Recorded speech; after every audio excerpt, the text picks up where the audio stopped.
Want to make English part of your everyday life without boring textbooks?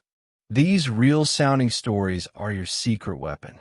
While you get pulled into each adventure, your brain absorbs vocabulary, grammar, and flow like magic. So go ahead, hit that like button, subscribe, and enjoy the ride.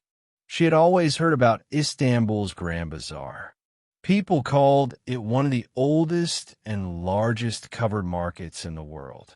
Over 4,000 shops, they said, a maze of colors, sounds, and spices. She was excited, maybe too excited. It was her first full day in Istanbul. The sky was bright and blue, and the city buzzed with life.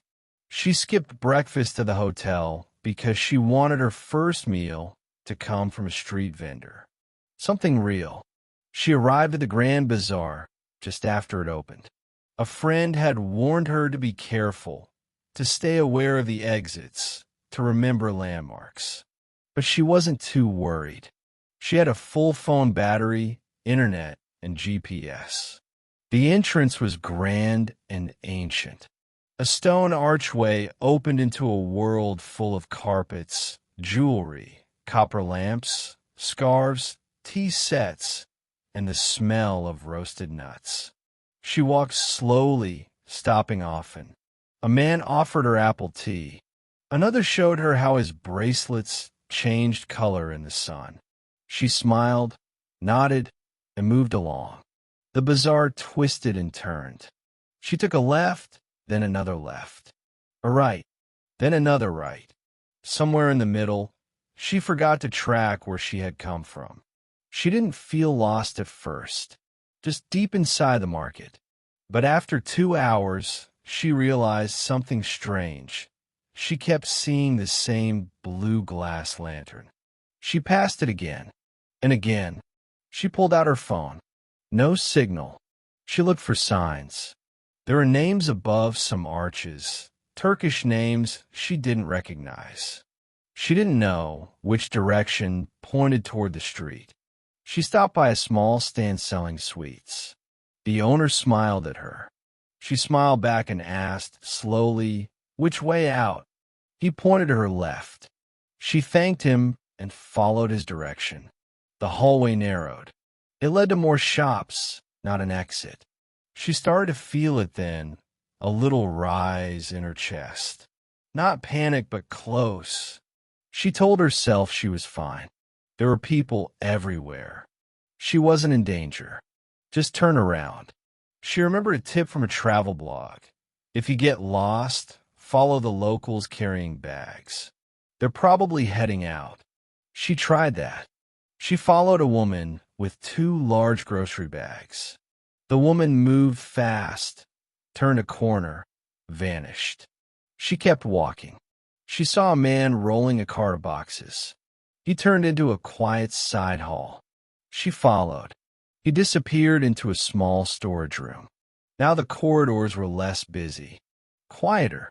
She turned back, or at least she thought she did. Everything looked unfamiliar. The lanterns were different here, brighter. The air smelled less like spices and more like dust. She walked faster. Her footsteps echoed now. Suddenly, a voice behind her. Looking for the exit?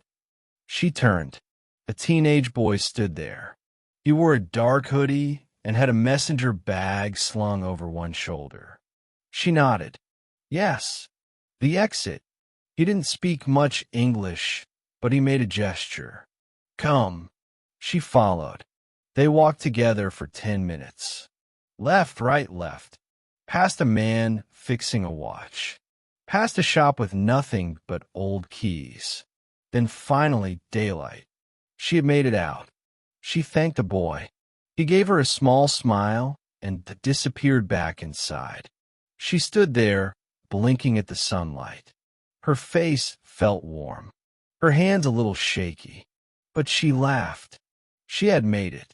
She found a nearby cafe and sat down with a cold bottle of water and a slice of pistachio baklava. She pulled out her notebook.